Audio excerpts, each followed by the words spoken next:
చేసుకున్నాం. కాదు అంటే వచ్చే ఆర్థిక సంవత్సరంలో మేము పరిశీలిస్తాం దాని గురించి అని ఇంతకుముందు అన్నాం. సో ఈరోజు మేము అన్నది పరిశీలించడం కాకుండా వచ్చే ఆర్థిక సంవత్సరంలో ఖచ్చితంగా రీజనబుల్గా పెంచుతామనేది కమిట్మెంట్ ఇచ్చాం. ఆ మేరకు మినిట్స్లో కూడా రికార్డ్ చేస్తాం. సో దట్ కమిట్మెంట్ ఉంటుందని కూడా హామీ ఇచ్చాం. తర్వాత మళ్ళీ ఆర్థిక సంవత్సరం అంటే ఏప్రిల్ వరకు ఉంటుంది, మార్చి వరకు 25 వరకు ఉంటుంది కదా అని అడిగితే దాన్ని కూడా 5 years అంటే జూలైలో పెంచాం కాబట్టి 2019 24 జూలైలో ఖచ్చితంగా ఒకవేళ కొంచెం అటు ఇటు అయినా ఇది ఎఫెక్ట్ దాన్ని పెంచుతాము. ఆ మేరకు మా వైపు నుంచి కమిట్మెంట్ కూడా ఇస్తామని కూడా చెప్పారు. ఇప్పుడు మీరు మొత్తం దీంట్లో చూస్తే ఇంకా అలాగే ముందు గతంలో మాట్లాడినప్పుడే upper age limit for continuation of service అంటే ఇంక్రీజ్డ్ ఫ్రమ్ 60 to 62 మిగిలిన గవర్నమెంట్ వాళ్ళకి చేస్తున్నాం కాబట్టి 60 నుంచి 62 ఏళ్లకు వరకు వాళ్ళ సర్వీసును పొడిగించాం. అది ఇప్పటికే మన చర్చల్లో వస్తున్నది, మీరు ఇప్పటికే రికార్డు కూడా చేశారు. అలాగే ప్రమోషన్ ఇంతకుముందు ఏజ్ లిమిట్ 45 ఏళ్ళు ఉంటే రిక్వెస్ట్ చేస్తే 50 ఏళ్ళు చేశాం. ఇంకా అంగన్వాడీ వర్కర్ల టీఏలు గతంలో సరిగా లేదంటే వన్స్ ఇన్ ఏ మంత్ అని, హెల్పర్కు వన్స్ ఇన్ 2 months అని అది కూడా ఫిక్స్ చేస్తా ఉన్నాం.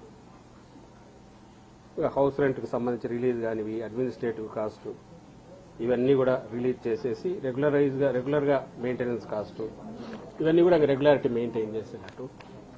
ఇవి కాక సర్వీస్కు సంబంధించి లేదా వాళ్ళ యాప్స్ యూసేజ్ వీటికి సంబంధించి ఎఫిషియెంట్గా వర్క్ తక్కువ శ్రమతో ఎక్కువ ఎక్కడైనా ఓవర్లాపింగ్ డూప్లికేట్లు తీసేసి ఓ రేషనలైజ్ చేయడానికి, ఇంకా సర్వీస్ కండిషన్స్లో ఇంకా మోర్ ఎఫిషియెంట్గా చేయడానికి ఏమేమి ఉన్నాయో వాళ్ళ సలహాలు తీసుకుని వాటన్నిటి కూడా ఇంట్రడ్యూస్ చేయడానికి అవసరమైన ఏర్పాట్లు చేస్తా ఉన్నాం. ఆ డిపార్ట్మెంట్ దానికి సంబంధించిన వర్క్ మొదలుపెట్టిందని కూడా చెప్పారు. వీటిలో ఈ మొత్తంగా చూస్తే స్పిరిట్ దీని నుంచి మా వైపు నుంచి, ప్రభుత్వం వైపు నుంచి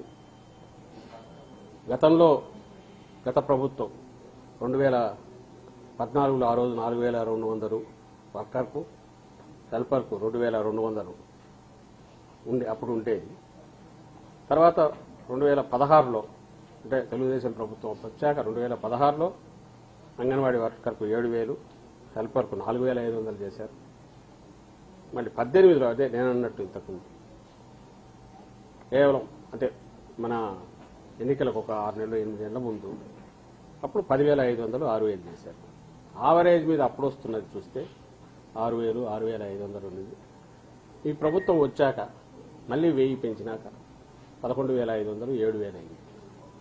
అక్కడి నుంచి కంటిన్యూస్ ఆ పేమెంట్ వస్తుంది. ఇది నెక్స్ట్ మళ్ళీ పెరగబోతుంది.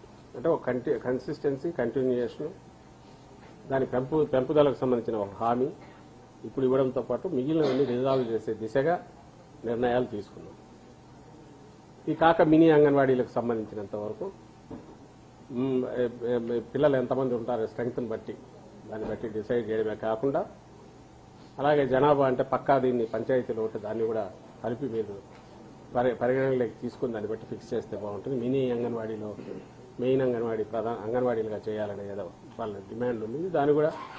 దానికి అవసరమైన మ్యాపింగ్ చేయడము, జనాభాకు సంబంధించి సర్వే చేసి చేయడము, ఇది కూడా ఎక్సర్సైజ్ మొదలు పెడతామని చెప్పారు. దానికి కూడా కమిట్మెంట్ కావాలంటే టైం బౌండ్ దీని కింద అది పెట్టాలని. సో ఇక్కడ పాయింట్ వచ్చి మొత్తం ఈ ప్రభుత్వం సింపథెటిక్గా ఉండడంతో పాటు ఎక్కడెక్కడ సాల్వ్ చేయలేనివి పూర్తి చేయడంతో పాటు దానికి అవసరమైన సెక్యూరిటీనో జాబ్ సెక్యూరిటీ కానీ ఇంకోటి ఇవ్వడంతో పాటు మిగిలిన వాటిలో ఏదన్నా చేయగలిగిన ఉంటే వాటి